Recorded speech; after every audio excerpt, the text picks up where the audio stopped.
हैं कि चिराग पासवान सब कुछ सीटों के समझौते और दबाव को लेकर ही कर रहे हैं। बिल्कुल। और वो एक तरीके का प्रेशर पॉलिटिक्स है और प्रेशर पॉलिटिक्स में मांझी माहिर है जी। तो इसीलिए उन्होंने एक पत्रकार से बात करते हुए कहा है कि कोई बिहार बुला नहीं रहा है चिराग पासवान को। चिराग पासवान को जो चाहिए वो अभी मिलने वाला नहीं है। कोई वैकेंसी नहीं है बिहार में। वैकेंसी जब होगी तब भी हम और हमारे बेटा मुख्यमंत्री बनना चाहते हैं। अभी चिराग पासवान लाइन बहुत पीछे है। मांझी जी के पुत्र ने भी कहा था बयान देकर अपने वीडियो में कि चिराग पासवान आए, अपना रोल तय करें, एनडीए उनके साथ खड़ा है। जी। भाजपा ने भी यही बात कही है, लगभग इसी तरह से मिला जुला कर कहा। मनोज तिवारी तो कहा कि उनका समय आएगा जल्दी ही। अभी फिलहाल हम लोग इस चुनाव की तैयारी कर रहे हैं। उनकी पार्टी चाहती है कि इसी बार वो लोग विधानसभा चुनाव लड़े और मुख्यमंत्री भी बनने की गठबंधन का, खास तौर पे अखिलेश यादव उसमें, अखिलेश सिंह उसमें अध्यक्ष थे कांग्रेस के बिहार के, वो ज्यादा बेचैन हो गए और उनके और पप्पू के बीच में खींचतान संगठन को लेकर चलने लगी। इतना संगठन में खींचतान बढ़ गया कि कहीं ना कहीं पूरा संगठन ही बदल दिया गया। प्रभारी से लेकर कृष्णामल अरोड़ा को बुलाया गया, फिर आपने देखा कि अखिलेश सिंह को बदलकर वहां पर राजेश राम को कुर्सी दी गई और पूरे संगठन में फिर से नया स्तर पर काम शुरू किया गया। नोरमा ग्रुप, जो सोचता है वो करता है। आपके अपने सपनों का आशियाना। नमस्कार, मैं विकास सिंह राजपूत और आप देख रहे हैं रातों रात। देखिए, रातों रात में आज 24 घंटे में बिहार की राजनीति किस ओर जाने वाली है उस पर आज हम चर्चा करेंगे। और चर्चा एक दो खबर की नहीं, कई खबरों की होगी, अलग अलग पार्टियों की होगी, देश की होगी और बिहार की होगी। तो आपके हाथों में फिर से चाय होगा। सुबह के 7 बज रहे हैं और वादे के अनुसार हम फिर एक बार हाजिर हैं। तो शुरुआत करेंगे खबरों की और महागठबंधन की सीट शेयरिंग जो हो रही है उस पर भी खबर हम आपको देंगे कि किसे कितनी सीट मिलने जा रही है, कौन सी पार्टी की लॉटरी लग रही है और कौन सी पार्टी बेहाल खड़े हो गई है। तो सीधा हम शुरुआत करते हैं पहली खबर की। चिराग और मांझी में वार का दौर जो है उसकी शुरुआत हो रही है। तो हम अपने संपादक डॉक्टर नमन मिश्रा सर से जुड़ते हैं। सर, बिहार की राजनीति में कुछ बड़ा होने जा रहा है। चिराग पासवान और मांझी में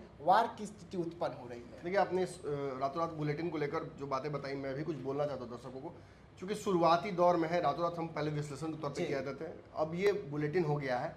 तो बुलेटिन में हम आपको तेजी से खबरें देंगे और ज्यादा खबरें देंगे। तो इस खबर को विशेष तौर पे आपका प्यार चाहिए।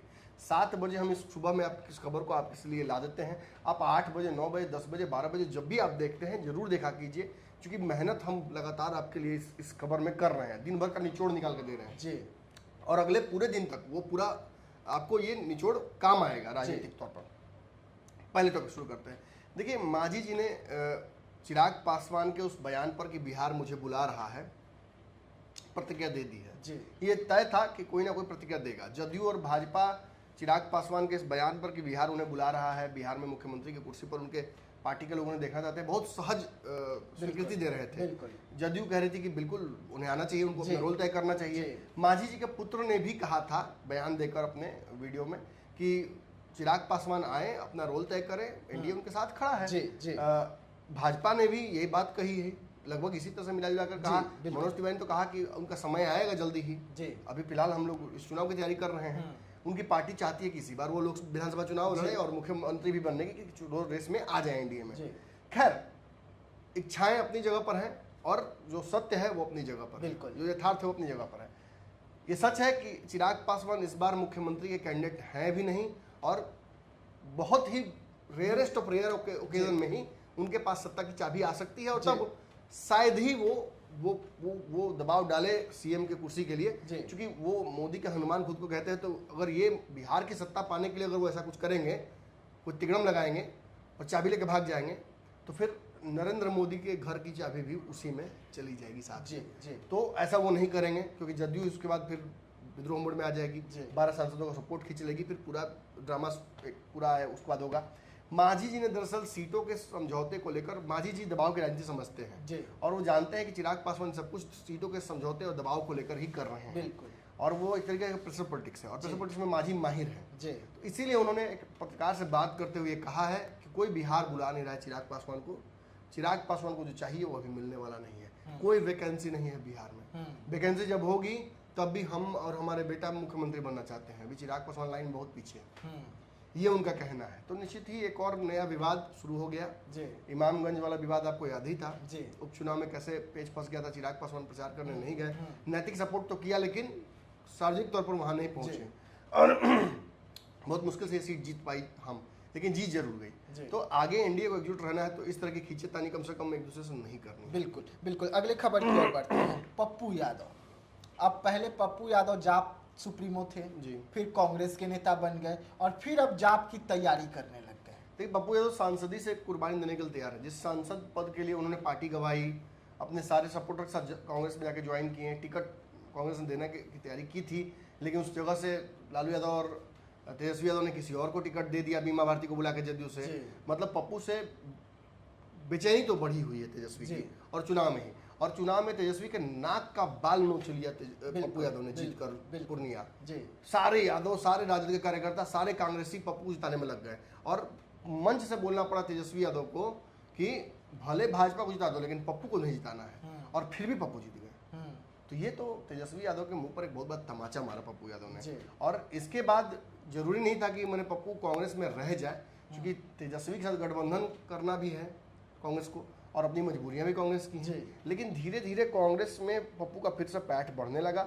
एक बड़ा हिस्सा इस कांग्रेस गठबंधन का, खास तौर पे अखिलेश यादव, उसमें अखिलेश सिंह उसमें अध्यक्ष थे कांग्रेस के बिहार जी। के, वो ज्यादा बेचैन हो जी। गए और उनके और पप्पू के बीच में खींचतान संगठन को लेकर चलने जी। लगी। इतना संगठन में खींचतान बढ़ गया कि कहीं ना कहीं पूरा संगठन ही बदल दिया गया। प्रभारी से लेकर कृष्णामल अरोड़ा को बुलाया गया, फिर आपने देखा कि अखिलेश सिंह को बदल कर वहां पर राजेश राम को कुर्सी दी गई और पूरे संगठन में फिर से नया स्तर पर काम शुरू किया गया। जी। लेकिन एक ही बात है, राजद के साथ अंडरस्टैंडिंग जब तक रहेगी तब तक पप्पू यादव को बहुत एक्टिव रोल में जी। कांग्रेस में नहीं देखेंगे। जी। विष पीने के लिए तैयार है, लेकिन कांग्रेस पप्पू यादव को बहुत भाव दे नहीं रही है। अपने 22 लोगों को चिन्हित करके वो चुनाव लड़ाना चाहते हैं इस बार। उन्होंने तैयारी शुरू कर दी है। जी। जाप के भी कई लोग हैं, कई उनकी कांग्रेस के लोग हैं जो उनके प्रति अच्छा भाव रखते हैं। जी। वो ऐसे सीटों को चिन्हित कर लिया पप्पू यादव ने और उस पर चुनाव लड़ने की तैयारी थी बिल्कुल, उनकी। बिल्कुल। लेकिन अब कांग्रेस फिर राजद के साथ जा रही जी। है, तो इसमें संभावनाएं फिर उनके लिए सीमित होती जा रही सीमित हो रही हैं। है। लेकिन ऐसे में भी उन्होंने कांग्रेस के साथ बने रहने का निर्णय किया जी। है और आज नहीं, माफी, कल कांग्रेस के वो कार्यकर्ता जो जाप से कांग्रेस में गए हैं, यानी जन अधिकार पार्टी जो उनकी पार्टी थी, उन सभी को लेकर उन्होंने एक बैठक की जी। है, मंथन किया है और आगे की रणनीति तय की है कि क्या करना है आगे उन्हें। जी। तो मुझे लगता है कि साथ कांग्रेस के रहेंगे, लेकिन अपनी ताकत भी अंदर अंदर दिखा दी कि हो सकता है कि हम अपनी पार्टी ही बना लें। डरा दिया सबको। जी जी। चलिए बढ़ते हैं अगली खबर की ओर और अगली खबर बेहद चौंकाने वाली। चिराग पासवान के चाचा पशुपति पारस की हम जिक्र कर रहे हैं। पशुपति पारस को प्यार नहीं मिल रहा है। आपको चौंका रही होगी, मुझे तो नहीं चौंका रही है। नहीं, लोग होना तो यही था। लोग तो सोच रहे थे कि चलिए अब महागठबंधन के दरवाजा खुल गया और चौखट के इस पार है, लेकिन फिर भी अब उस पार ही दिख रहे हैं। देखिए, जब आप घर में ही खेल करते हैं तो समाज से आप क्या उम्मीद करते हैं? जी। जब घर तोड़ दिया आपने गार्जियन होते हुए, जी। तो आप समाज से ये उम्मीद नहीं कर सकते हैं कि आपको बसेरा दे समाज। बिल्कुल। और तेजस्वी जब अपने भतीजे का आप नहीं हुए तो तेजस्वी यादव बेवकूफ है क्या? जी। उन्हें समझ रहे कि जो चिराग पासवान का चाचा नहीं हुआ वो मेरा कैसे हो जाएगा। हाँ, 1-2 सीटों की बात है तो जरूर कहीं ना कहीं से जुगाड़ कर दिया जाएगा, लेकिन चिराग पासवान को रोकने की या चिराग पासवान को डैमेज करने की क्षमता है पशुपति पारस में, ये एनालाइज कर रहे होंगे तेजस्वी यादव और इसमें कंप्लीटली पारस फेल साबित हो रहे होंगे, क्योंकि उनके साथ ना जनाधार है, ना पार्टी के कार्यकर्ता हैं, ना कोई ऐसा व्यक्ति है जो उनको मजबूत कर सके। एक सूरजभान सिंह को अगर हटा दिया जाए तो पशुपति पारस एक छोटा सा ग्राउंड भी भर नहीं पाएंगे। कार्यकर्ता उनके पास नहीं है, वोट उनके पास नहीं है। अब वो तेजस्वी के दम पर चुनाव जीतना चाहते हैं या बेटे को जिताना चाहते हैं तो ये अलग बात है। लेकिन आज बैठक हुई इतनी कल बैठक हुई इतनी महत्वपूर्ण, और इस बैठक में उनका नहीं दिखना ये साबित करता है कि उनको लेकर राजद ने अपने होप्स जो है वो लो कर दिए हैं। जी।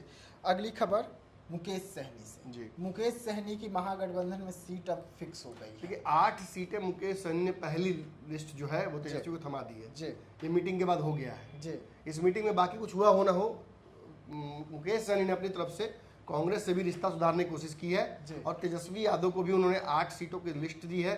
उसमें छातापुर एक सीट है और भी कई सीटें हैं जो चिन्हित होंगी, लेकिन अब छातापुर तो मुझे पता था इसलिए मैंने बोल दिया। जी। बाकी लिस्ट में कौन कौन सी सीटें हैं वो धीरे धीरे आपको समझ में आएंगी। बिल्कुल। उन सीटों को लेकर एक रजामंदी तेजस्वी और उनके बीच में मौखिक बन गई है। जी। आगे उन सीटों को कैसे कांग्रेस से वो लेगी, राजद उनको देगी या अपने कोटे से काट कर देगी, ये देखना होगा। क्योंकि मुकेश सहनी ओरिजिनली पिछले चुनाव में इस महागठबंधन का हिस्सा नहीं थे, वो एनडीए में थे, तो उनके लिए रास्ता बनाना पड़ेगा। और डिमांड्स भी जो उनकी हैं वो 30+ सीटों की है। बिल्कुल। तो ऐसे में उम्मीद लग रहा है कि चिराग पासवान और उनके बीच में एक लड़ाई चल रही है कि चिराग एनडीए में ज़्यादा सीट ले लेंगे या वो ज़्यादा सीट ले लेंगे वहाँ महागठबंधन, उसी बीच में कहीं ना कहीं पेच फंस रहा है जी।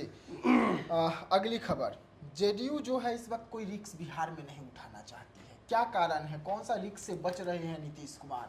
देखिए, नीतीश कुमार भाजपा से रिश्ता बिगाड़ना नहीं चाह रहे हैं, वरना मौके तो कई हैं जी। इस बार वो पक्का मन बना चुके हैं कि भाजपा के नाव पर ही सवार होकर हमें बेतरनी पार करनी है। और जदयू स्टैंड अलोन ये चुनाव जीत नहीं पाएगा। तेजस्वी साथ जाने की उनकी मनसा नहीं है। अपने पुत्र को एक साफ सुथरी राजनीतिक विरासत देना चाहते हैं जी। वो ऐसा नहीं छोड़ चाहते कि मतलब लालू यादव का हाथ धरा के अपने पुत्र का छोड़ दिए। तो वो चाहते हैं कि ऐसी जगह छोड़े जहाँ नरेंद्र मोदी, चिराग पासवान ऐसे नेता हो जो प्रोग्रेसिव इस वक्त, देखिए मान तो लग रहे हैं, लोग तो मान रहे हैं कि प्रोग्रेसिव है वो लोग, तो उस तरफ छोड़ना चाहते हैं जिस तरफ जो घास है ज़्यादा ग्रीन है, ज़्यादा हरा भरा है।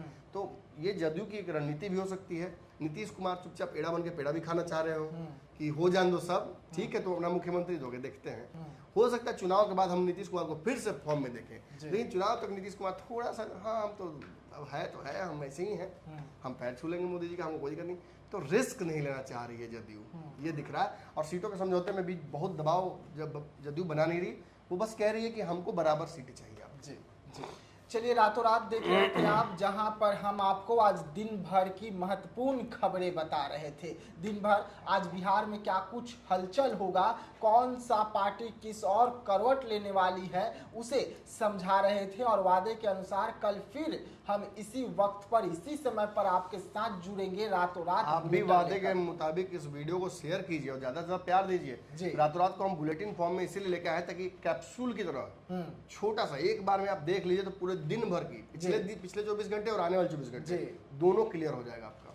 चलिए, तो बने रहिएगा हमारे साथ। आशीर्वाद और प्यार बेहद जरूरी है हमारे लिए। बिल्कुल, ये चैनल नया रिस्टोर हुआ है, इसलिए भी जरूरी है जी। ये चैनल नया आया है, हमारे पास वापस मिला है, तो अब इसे मिलियन तक पहुंचाने की भी जो हिम्मत और जो ताकत हमें चाहिए वो आप ही देंगे। आपके सपनों को हमने सजाया है, ई होम्स पैनोरामा को हमने बनाया है। ई होम्स मेरा एक सपना था जिसपे मैं पिछले 4 साल से काम कर रहा था। हमने जो बनाया है वो सबने है माना। ई होम्स पैनोरामा में हो आपका भी आशियाना। और फाइनली हमने 2021 में इस प्रोजेक्ट को लॉन्च किया। बहुत लोग अप्रिशिएट कर रहे हैं कि पूर्णिया जैसे शहर में, बिहार के, एक तो बिहार की बात करें उसमें भी पूर्णिया जैसे छोटे जगह में इस तरह का लाइफस्टाइल देना, ये सुन के हम लोगों को बहुत अच्छा लगता है। ई होम्स में हमने कुछ और भी किया है, जैसे हम जिस जगह में रह रहे हैं हमारे फैमिली सिक्योर हो, उनको सिक्योरिटी का ध्यान में रखा है। आपकी सुविधा और सुरक्षा आपके लिए खास है, ये आपका विश्वास है। इसमें आर्टिफिशियल इंटेलिजेंस का 7 लेयर सिक्योरिटी का हमने इस्तेमाल किया है। लस ग्रीन कैंपस को बनाया है, यदि हमारा बाउंड्री वाल है तो वो वर्टिकल गार्डन है। ये जितनी भी फैसिलिटी होता है एक इंटरनेशनल टाउनशिप में ई होम्स है, ये हम लोग विश्वास नहीं कर पा रहे हैं। जो भी हमारे मित्र दोस्त या जो भी हमारे बाहर के बाहर आते हैं तो हम लोगों को बहुत अच्छा सुनने को मिलता है और बहुत अच्छा क्रेडिट मिल रहा है। वो सारा हमने सिर्फ एक बिल्डिंग नहीं बनाया, हमने एक बहुत अच्छा लाइफस्टाइल दिया ई होम्स में, और मेरा एक सपना था जिसको मैं आज फुलफिल होते हुए देख पा रहा हूँ। ये आपका आवास है। ई होम्स पैनोरामा में अब आपका निवास है। E homes Panorama, luxurious lifestyle redefined. Panorama group, जो सोचता है वो करता है। अगर ये वीडियो पसंद आई और वह बिहार के राजनीति और बिहारियत से सरोकार रखेनी तो सब्सक्राइब बटन दबा के चैनल के सब्सक्राइब कर ली। ओजे एगो घंटी बा, ओकरा बटन दबा देला से कुल सटीक और मारक खबर रुआ मुफ्त में मिल जाई। अगर रुआ पत्रकारिता के हमनी के नया प्रयोग में सहयोग कर चाहतानी तो ज्वाइन बटन दबा दी।